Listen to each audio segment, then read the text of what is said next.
લક્ષ્ય ન્યૂઝ, એક નજર, એક લક્ષ્ય. ઉપલેટામાં સ્વામિનારાયણ મંદિર ખાતે 3 દિવસીય હવન યજ્ઞનું આયોજન કરવામાં આવ્યું.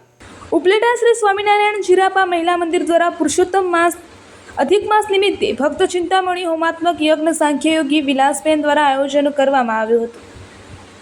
આ યજ્ઞ 3 દિવસનું આયોજન કરવામાં આવ્યું હતું અને જેમાં મહિલા હરિભક્તો બહોળી સંખ્યામાં લાભ લીધો હતો. આ યજ્ઞમાં ખીરસરા મંદિરના નારાયણ સ્વામીજી અને દ્વારકાધીશ મંદિરના ધર્મનંદન સ્વામીજી અને પીપલાણાના નીલકંઠ ચરણદાસજી સ્વામી આ 3 દિવસ યજ્ઞમાં પધાર્યા હતા અને યજ્ઞનો લાભ લીધો હતો અને સંતો દ્વારા બિંડું હોમવામાં આવ્યું હતું. તેમજ પધારેલા સંતોને ફૂલહાર કરીને સ્વાગત કરવામાં આવ્યું હતું અને યજ્ઞની પૂર્ણાહુતિ કરવામાં આવી હતી. રિપોર્ટર અરસીભાઈ આહિર, ઉપલેટા.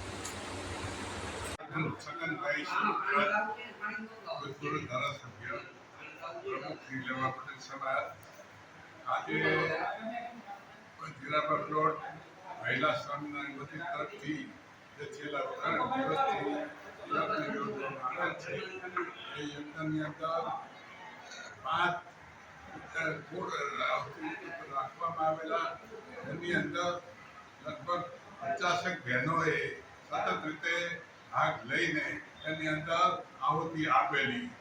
આ રીતે સાંખ્યયોગી વિલાસબેન અને એમની સાથે જે મહિલા મંડળના સભ્યો છે, પુરુષ મંડળના સભ્યો છે, કોઠારીશ્રી છે, બધાએ જે સાથ અને સહકાર આપ્યો છે એને કારણે સમાજની અંદર ભાઈચારાનું વાતાવરણ જન્મે છે.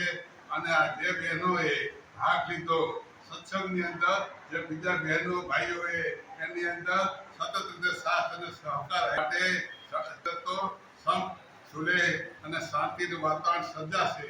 પરંતુ સાથે સાથે એના જે કાર્ય છે એની અસર સમાજની અંદર તમામ લોકોને અસર થશે. આશીર્વાદ એના ઉપર કાયમ માટે વરસે અને ભગવાન શાહ ઉપર